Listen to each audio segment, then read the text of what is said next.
Remember the exact moment the table went quiet.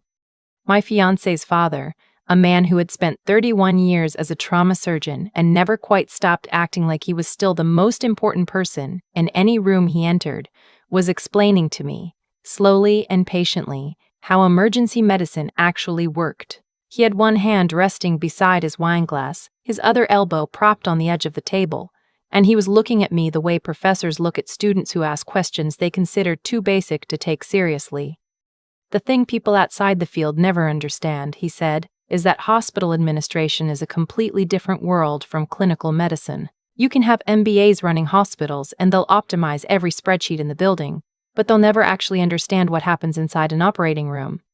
My fiancé shifted in his chair beside me. His mother looked down at her bread plate. His father took a slow sip of red wine, settled back into his chair, and I smoothed my napkin across my lap, met his eyes across the table, and said very calmly, "I actually do understand both sides of that. I'm the new chief of emergency medicine at St. Albans." Nobody moved. The candles on the table kept burning. A car passed outside on the street. My fiancé's father stared at me the way people stare when they're waiting for the sentence to make sense. But to understand how we ended up there, how a Saturday dinner in a suburb of Philadelphia turned into the most uncomfortable revelation of that man's recent memory, you have to start a few weeks earlier. I had just turned 32 when I was appointed Chief of Emergency Medicine at St. Albans Medical Center. The position came with a good deal of bureaucratic paperwork, a corner office I hadn't had time to decorate yet, and a schedule that had somehow become even more demanding than my residency years, which I had not believed was possible. The appointment itself wasn't entirely surprising to the people who knew my work. I'd spent the last 7 years at St. Albans, first as a resident, then as an attending physician in the emergency department. I knew the hospital the way some people know their childhood homes. The light in the hallways at 3 in the morning, the particular sound the elevators made on the 4th floor, the names of every nurse on every shift in my department. I had fought for resources, rewritten triage protocols, and cut our department's average wait time nearly in half over the course of 2 years. But 32 is young for a department chief. I knew that. I had known it walking into the interview, and I knew it sitting behind my new desk. There would always be people who looked at my age before they looked at anything else. What I hadn't expected was how that fact would follow me into my personal life at the exact same time. Because 2 months before I officially took the chief position, a man named Spencer had asked me to marry him. Spencer was not a doctor. He worked in urban planning for the city, which meant he spent his days in community meetings and zoning hearings and occasionally in the field with engineers, and he had the particular quality of patience that comes from years of navigating public bureaucracy. He was thoughtful and measured, and he had a way of listening to people. Really listening, not just waiting for his turn to talk. That I had fallen in love with the first time I noticed it. We'd met 3 years earlier at a conference on healthcare infrastructure that neither of us had particularly wanted to attend. He was there representing the city planning office. I was there because my department director had asked someone to go, and I had been the only one without a conflict that weekend. We'd ended up at the same table at the conference dinner and talked for 4 hours about everything except healthcare infrastructure. He knew what I did. He knew I was a physician. That I worked long and unpredictable hours, that my phone going off at 11 at night was not unusual, and that I would sometimes come home from a shift and not be able to talk about what I'd seen. He respected all of that without making a production of it. Outside the hospital, I was just myself with him. Not doctor anything, just me. One evening, about a week after I officially moved into the chief's office, Spencer came over to my apartment carrying dinner from the Thai place on Walnut Street, and that particular expression he gets when he's building up to something he isn't sure how to say. We ate at my kitchen table with the windows open and the early October air coming through, and halfway through his curry, he set down his fork. "My parents want to have us over for dinner," he said. "That seems reasonable." He nodded, but he was looking at the table rather than at me. "There's something I should probably tell you first." I set down my own fork. In my experience, that sentence is never followed by something small. Spencer rubbed the back of his neck. "My dad he's a surgeon. Was. Semi-retired now, but he still consults." I waited. "He's very proud of his career, which makes sense. He's earned it." "But," I said. He has some opinions, Spencer said carefully, about how medicine is changing, about hospital administration, about younger doctors. What kind of opinions? Spencer exhaled. He thinks the profession has gotten too corporate, too focused on metrics and efficiency and not enough on clinical judgment. He believes you develop real medical authority over decades, not years. That's not an uncommon view, I said. Right, and he doesn't know your title. I raised an eyebrow. Spencer gave me a pained look. I told him you were a physician in emergency medicine, which is true. I just didn't mention the rest. I stared at him. You didn't mention that I run a department. I panicked. Spencer, we've been together for 3 years. I know. You've been panicking for 3 years? He winced. I kept meaning to bring it up. And then I'd think about how the conversation would go, and I'd decide to wait for a better moment, and the better moment never came. I looked at him for a long moment. Why? He was quiet for a second. Then he said, because the second he hears Chief of Emergency Medicine, the conversation stops being about you and becomes about whether he thinks you've earned it. And I didn't want him to meet a title. I wanted him to meet you. That answer mattered more to me than I let on. Still, I asked the practical question, and now he's inviting us to dinner. Yes. I picked up my fork again and thought about it. In medicine, I had spent my entire career being introduced by my credentials first. Sometimes that was useful. Occasionally it was necessary. Sometimes it was just exhausting. The idea of meeting Spencer's family as simply Spencer's fiancé, without any of that in the room, was almost appealing. All right, I said finally. Spencer looked surprised. All right? I'll come to dinner. He blinked. You're sure? Spencer, I said, I have managed a trauma bay at 2 a.m. with 3 critical patients and 1 working ventilator. I think I can handle a Saturday dinner. He laughed, and some of the tension in his shoulders eased. But before we finished eating, he said something that stayed with me. He can get a little intense when the subject of medicine comes up. I'd expect that, I said. He spent 30 years in it. Just, he's going to have opinions. I smiled. I'll be fine. At the time, I truly believed that. The drive to his parents' house took about 40 minutes, out through the suburbs northwest of the city where the neighborhoods get quieter and the houses have driveways and actual yards. Spencer drove with both hands on the wheel and the particular silence of someone thinking too hard. You're nervous, I said. A little. About me or about him? Both, honestly. He glanced over briefly. He's going to ask a lot of questions. That's fine. He has a way of, he doesn't mean anything by it. He just talks like he's always the most experienced person in the room. He might be, I said. He's been practicing medicine since before I was born. Spencer smiled at that. Yeah, but you've been doing this longer than he knows. We pulled off the main road onto a quiet street lined with large older homes and mature trees. Spencer's parents' house was at the end of a cul-de-sac, a wide colonial with a stone path and a porch light already on even though the sun hadn't completely set. It looked like the kind of house where holidays happened, where people came back to year after year. Spencer turned off the engine but didn't get out right away. You don't have to let him just talk over you, he said. If he gets too much, you can just. Spencer, I said, I'll be fine. He looked at me. Then he nodded and opened the door. His father met us at the entrance before we reached it. He was a tall man, broader than Spencer, with silver hair worn short and a posture that said he had been the authority in every room he'd ever entered and had simply never stopped, even in a weekend sweater and slacks. There was something about the way he stood that made me think of teaching rounds, of a man accustomed to having people wait for his opinion. Spencer, he said, gripping his son's hand. Dad, good to see you. His father looked at me. The look was brief and efficient, the kind of assessment I recognized from experienced clinicians, taking in information quickly, categorizing it quietly. You must be the fiancé, he said. That's right. I offered my hand. Nice to meet you. His handshake was firm and unhurried. Walter, he said. Behind him, a woman appeared in the doorway, Spencer's mother, smaller and warmer, with an expression that suggested she had been looking forward to this for a while and was perhaps slightly nervous on everyone's behalf. Finally, she said, smiling past her husband at Spencer. You actually brought her. She hugged her son and then turned to me with both hands outstretched. I'm so glad you're here. Come in, please. The house smelled like roasting garlic and something herbed, and the hallway was lined with framed photographs. Spencer at various ages, family vacations, a formal portrait from what looked like a hospital gala, his father in a white coat shaking hands with someone official. A shadow box on the wall held a series of certifications, some old enough that their frames had gone slightly yellow at the edges. Walter noticed me looking. Chief of Surgery, he said simply, gesturing at the box. Retired from that role about 6 years ago, still consult on complex cases.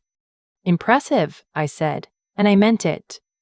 He gave a brief nod that acknowledged the compliment without dwelling on it. We moved into the dining room where the table was already set with more care than most people bother with on a Saturday, cloth napkins, a proper centerpiece, the good china.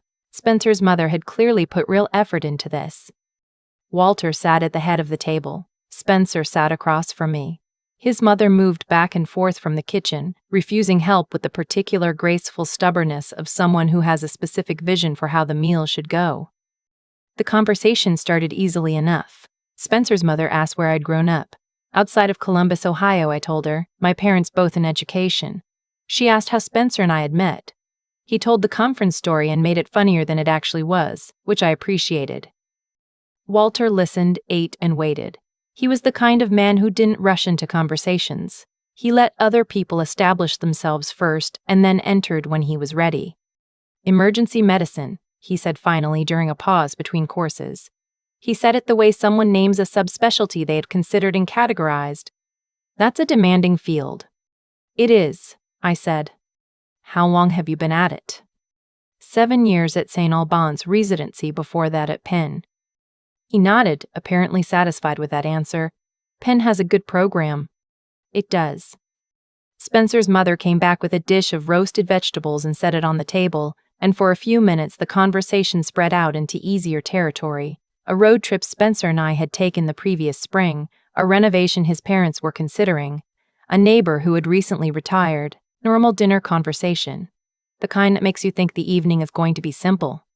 Then Walter set down his fork slightly and said, You know what I find most interesting about emergency medicine?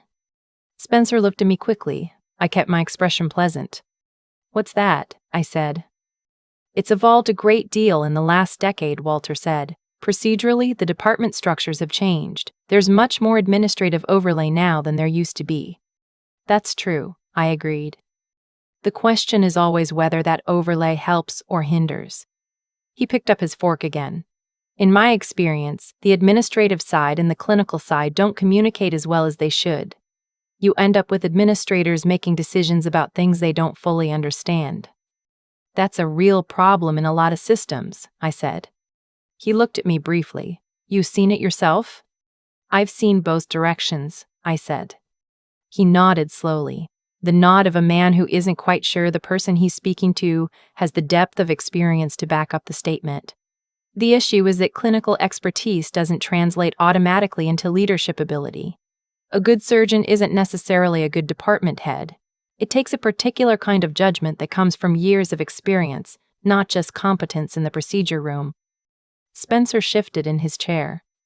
I think that's generally true, I said.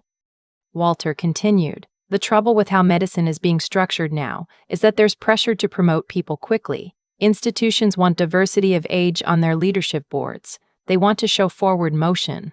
And that sometimes means people end up in roles they haven't quite grown into yet. Spencer's mother gave her husband a look across the table. Walter, she said. I'm just speaking generally, he said, then turned back toward me. You probably see it on the clinical side. Young attending physicians who came up through fast-track programs, good at the mechanics, maybe less seasoned in actual decision-making under pressure. It varies by the person, I said evenly. Of course, but there's no substitute for time. He reached for his wine glass. 30 years of practice teaches you things that no residency program can. The instincts you develop. Knowing when something is wrong before you can even articulate why. That's true, I said. Those instincts matter. Walter seemed pleased by the agreement. They do. And that's what gets lost when institutions prioritize optics over depth of experience. You end up with administrators and department heads who are technically qualified on paper but haven't yet developed the actual weight of judgment that the role requires. Spencer cleared his throat. Dad, maybe we could. I'm making a point, Walter said, not unkindly. He looked back at me. You understand what I'm talking about, I imagine, from working in the department. I understand the concern, I said. The core of it, he continued, is that real authority in medicine is earned. You cannot manufacture it. Patients sense it. Other physicians sense it. A department that doesn't have that at its leadership level is going to struggle. Spencer's mother set down her water glass very gently. Spencer stared at the table. Walter leaned forward slightly, the gesture of a man finishing an important point. And I say this not as a criticism of anyone in particular, but as someone who has watched this pattern play out over and over. Leadership in medicine has to come from somewhere real. It can't just be given. The room held still for a moment. I waited a half beat. Then I placed my hands gently on the table in front of me. You're absolutely right, I said. It can't. Walter nodded once. I've believed that since I started in the emergency department, I continued, which is part of why when St. Albans offered me the chief of emergency medicine position, I wanted to make sure I'd built something real before I accepted it. The nod stopped. I took the role 3 weeks ago, I said calmly. I've been running the department since the 1st of October. The room did not quite breathe. Spencer's mother's fork made a small sound against her plate. Spencer had gone very still beside me. Walter stared at me across the table with the expression of a man who has just understood that the ground under the conversation has shifted completely without his noticing. Chief, he said slowly, of the emergency department. Yes. At St. Albans. That's right. A long pause. His eyes moved to Spencer and back to me. How old are you? 32. Another silence. Walter set his wineglass down carefully. He was running back through the conversation. I could see it. Every sentence he had said about young administrators, about people who hadn't grown into their roles, about authority that had to be earned and not simply given, each one of them landing differently now. Spencer knew this, he said, not a question. Spencer answered quietly, yes. Walter exhaled through his nose. Then he said slowly, and you didn't say anything. I answered before Spencer could. I wanted to meet you as Spencer's fiancé first, not as a title. That seemed to land somewhere unexpected in him. He was quiet for a moment. Then he sat back in his chair, and for the first time since we had arrived, something in his posture changed. The certainty that had been carrying him through the evening had stepped back. Well, he said finally, that's something. Nobody said much for the next few minutes. Spencer's mother quietly offered more vegetables. Spencer served himself without really looking at anyone. Walter ate in silence, and I could see him doing what people do when they've realized they've been wrong about something significant. The slow internal accounting. The replaying of words they can't take back. After dinner, Spencer went to help his mother in the kitchen. I stepped out onto the back porch while they washed up. The October night was cooler than the afternoon had been. The kind of cool that smells like leaves and wood smoke, and the backyard was dark except for the light spilling out from the kitchen windows. I stood there for a while. After 7 years in emergency medicine, I had learned that when things go sideways, the most useful thing you can do is find a quiet moment and let the situation settle before you decide what it means. The porch door opened behind me. Walter stepped out. He stood several feet away for a moment, looking out at the dark yard. Then he cleared his throat. My wife is keeping Spencer occupied on purpose, he said. I figured. He was quiet for a moment. How long has Spencer known about the appointment? Since it was offered. A few months. Walter made a sound that wasn't quite a laugh. He didn't prepare me. He was trying to give you a fair chance to meet me, I said, without the context changing things. Walter glanced at me. Is that what he told you? More or less.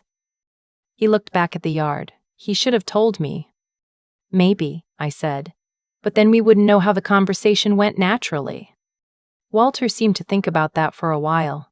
That's a generous way to frame it. I thought so. He shifted his weight. I spent most of that dinner explaining medical leadership to someone who is currently leading a medical department. You weren't wrong about what you were saying, I offered. No, he said, but I was wrong about who I was saying it to. I let that sit. Walter rubbed the back of his neck. I made assumptions. About your age, your experience, about what you could and couldn't understand. It's a reasonable assumption to make, I said. I don't take it personally. He looked at me directly. Maybe you should. Why?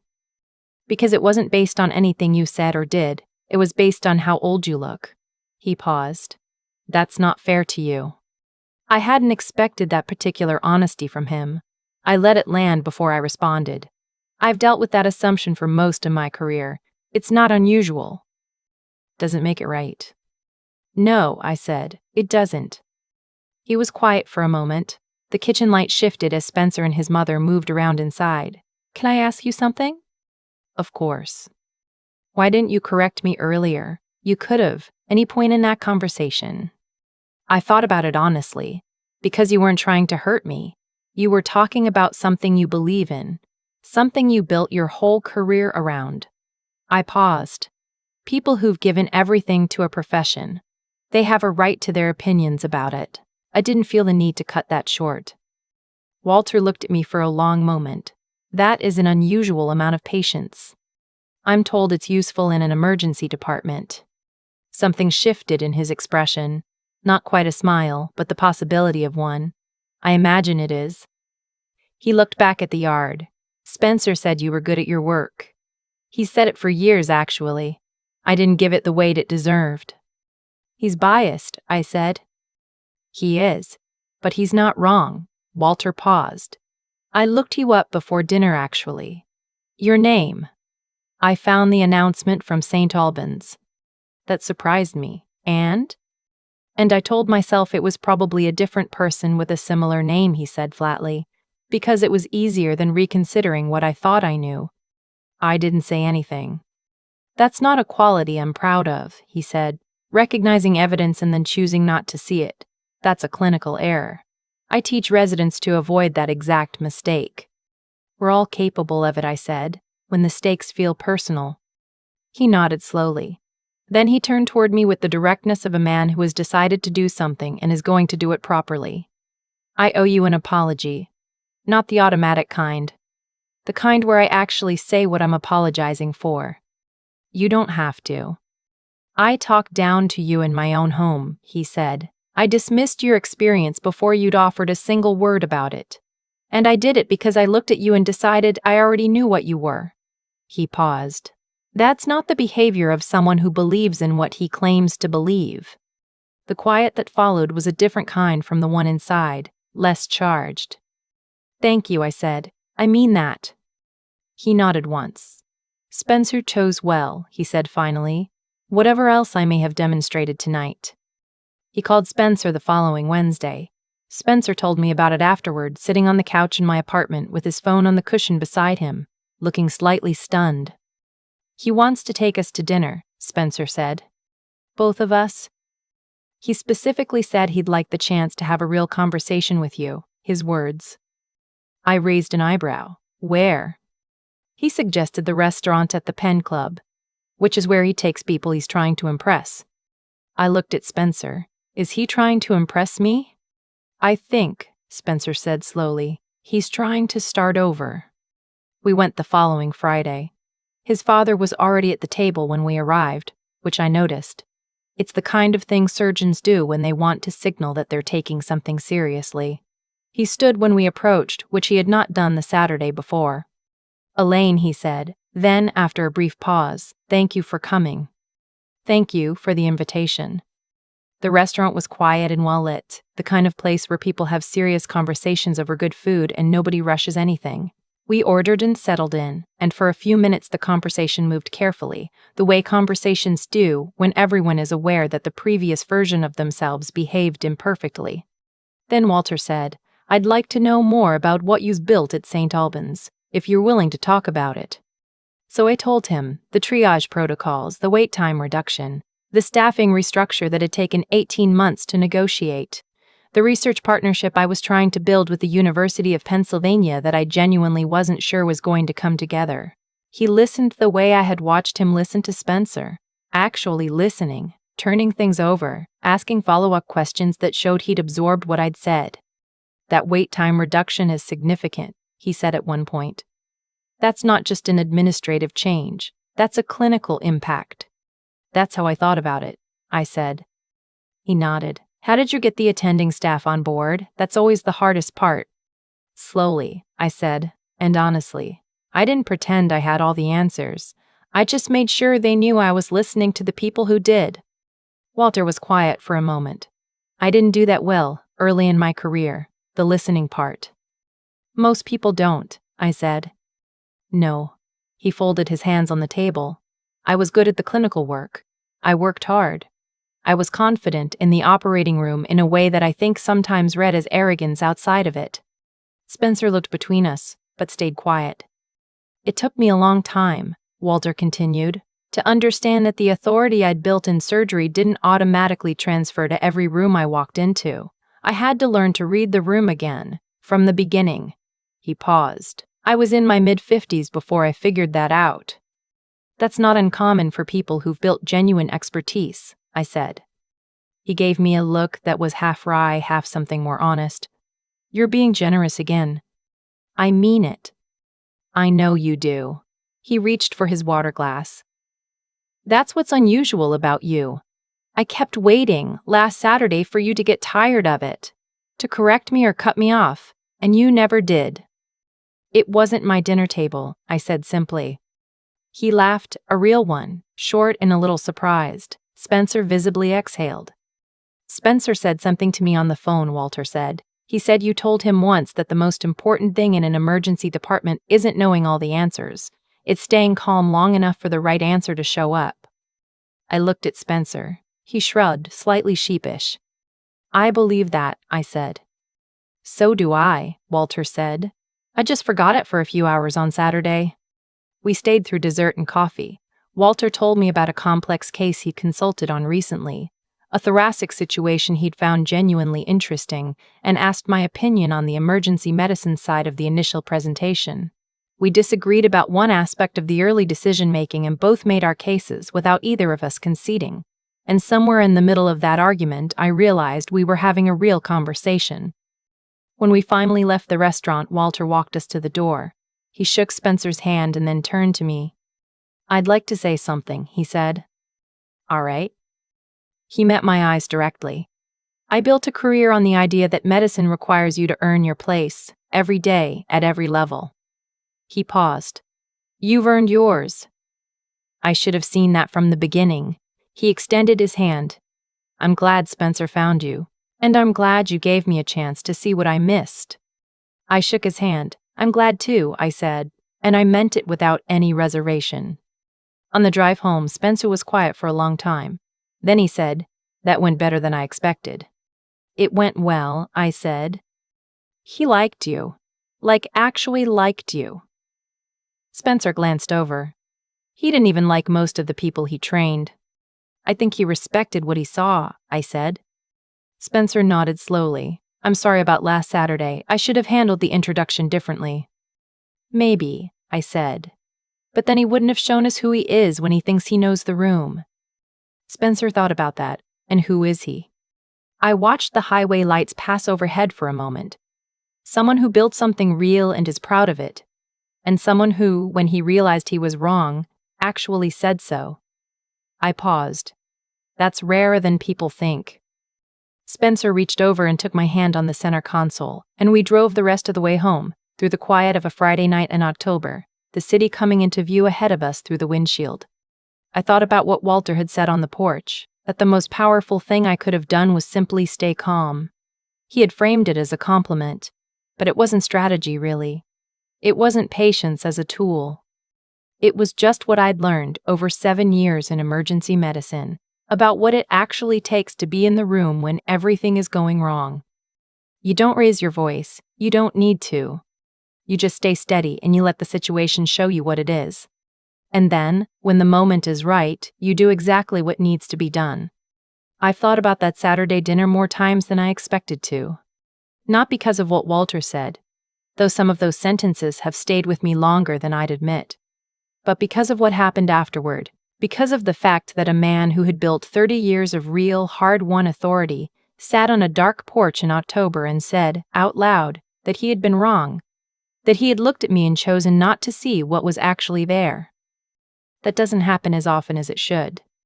What I've come to understand is that the evening worked out the way it did because of a sequence of choices, not luck, not circumstance, but actual decisions made by actual people. Walter chose, eventually, to tell the truth about what he'd done. Spencer chose to give his father the chance to meet me without a title getting in the way first. And I chose, over and over during that dinner, not to react to the thing that was being said, but to wait for the moment when the truth could land properly. Those choices had consequences. That's the part I keep coming back to. I spent 7 years in emergency medicine learning that how you respond to a situation shapes what the situation becomes. A panicked room gets more panicked. A calm one finds its way. It's not magic. It's just cause and effect applied to human behavior. Walter lectured me for 30 minutes because I let him, and because I let him, he had nowhere to go when the truth arrived except straight into the discomfort of recognizing what he'd done. If I'd corrected him at the first condescending sentence, he would have defended himself and left the evening unchanged. The patience wasn't strategic. It was just the right thing to do, but it mattered. That's something I believe about integrity. It doesn't always announce itself. It usually just looks like continuing to behave like yourself when someone has decided you're less than you are. Walter was testing a version of me that didn't exist. All I had to do was be the actual version long enough for him to notice the difference.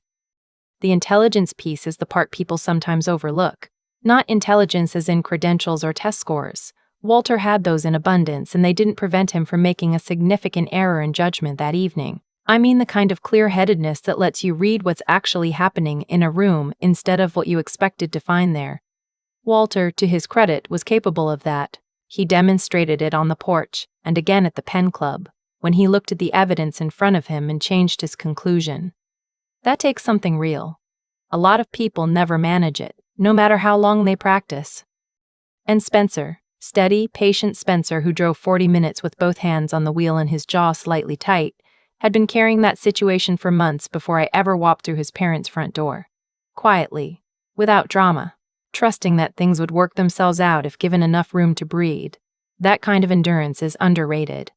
It doesn't look like much from the outside, but it holds things together while the more visible moments are still finding their shape. I don't think about that dinner as a victory. I think about it as a beginning. The first evening of something that had to start somewhere difficult before it could become something real.